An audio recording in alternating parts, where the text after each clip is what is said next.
Who created this climate to allow companies to prosper in a sort of black market trade in the homeless and move people around the country whilst making a profit? Who created that? How did we get to that point? We're going to get into that this morning, but if you've got any thoughts, anything you'd like to add on that, 03459 25 2000. Since Tom Barton's report there, Stephen Phillips have issued a statement saying, "We regret any distress experienced by the current tenants at St Michael's Gate. We work with local authority services to provide practical solutions which represent both value for money to the council and an acceptable living experience for families and individuals in housing need. The suggestion that this is all about money could not be further from the truth. If our business was simply all about money, we'd merely pick the most lucrative contracts. Instead, we also work with local authorities away from London in widespread geographic locations. We're working closely with Peterborough City Council to ensure the properties become a valued part of the council's temporary accommodation portfolio." And they go on to say they do not work in an opportunistic manner. However, we have heard this morning the company that is linked to them has done a very, very similar thing before. With us now is Helena Stevic, one of the residents leading the campaign against the evictions at St Michael's Gate. And Helena, good morning. Good morning, Paul. Too late for some, isn't it?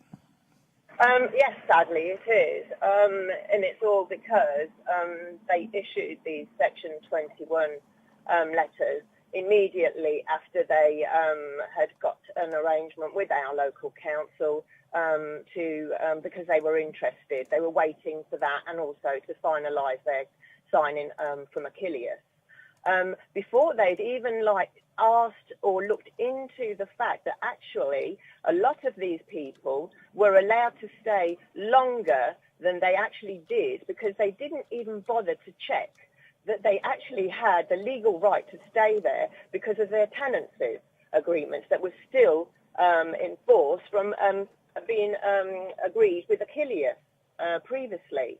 So people actually left before they actually had to leave, and also they're frightened and made to leave, effectively made to leave. Yeah. Well, have you seen one of these letters? Because I had never seen one before. And at the bottom, it is like fear-mongering. It tells you that you will be responsible for the legal costs, and the bailiffs will come and evict you from the houses. We have been trying to contact people, Paul, and they are afraid to even open the door to us, Paul. I can't even get information from some of these residents that live on the street that I live on because they are scared of opening the door because they think it's the bailiff. Yeah, Stephen Phillips said they regret any distress experienced. Too late. They should have looked into this beforehand. They consider themselves a company that care about their tenants. Well, that's a load of rubbish because they sent those eviction letters through the post. They did not even bother to even put a name on the top of the letter. They didn't bother to speak to any of the tenants to ask if we needed any assistance. Aren't we still tenants of theirs? Aren't we still their responsibility? Aren't they still supposed to care for us like they care for their tenants? Well, they've not shown any of that at all in any of the dealings. These were housing association houses. How did they come to be in the portfolio of a company like Stephen Phillips? You need to look back at Achilles, actually, the company that previously owned it. There's actually a Facebook page called Stop Achilles. This is a Swedish-based company that looks for lucrative housing areas that they can buy, make into luxury lets, and make a very substantial amount of money from them. Obviously, St Michael's Gate wasn't very lucrative for them, so they sold us off, and sadly, into the hands of Stephen Phillips. The thing is, they've done nothing wrong. I mean, in terms of business is business. They've not broken any laws, but it just strikes me that these were houses that were meant for people that couldn't afford to buy. You know, they're meant for people who to have a house over their heads. And how did this climate occur where, you know, these companies are prospering in the middle and people are, you know, being frightened to open their doors in their own houses, you know, frightened out of their houses so that they can make a profit? Well, let's go back to the legal point. Years ago, it was legal to put children down mines, wasn't it? It wasn't right, though, was it? The law was changed. And this is what's needed now. And it needs to be changed quickly, not like at their leisure, as they've caused so much misery. And this is a thing, Paul, it's bigger than St Michael's Gate. This is happening all over the country. And this is going to have a domino over effect. We're going to end up with no social housing. All social housing will become privatised. It'll be in the private hands. And do you know what will happen then?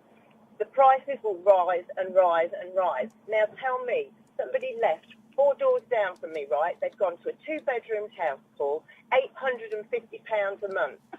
£850 a month. Now you tell me, is that right?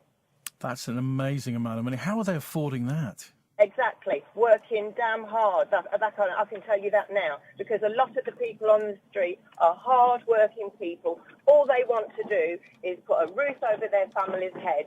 And you see these people, they feel completely downtrodden and destroyed by what's happened here. I have a new neighbour now, right?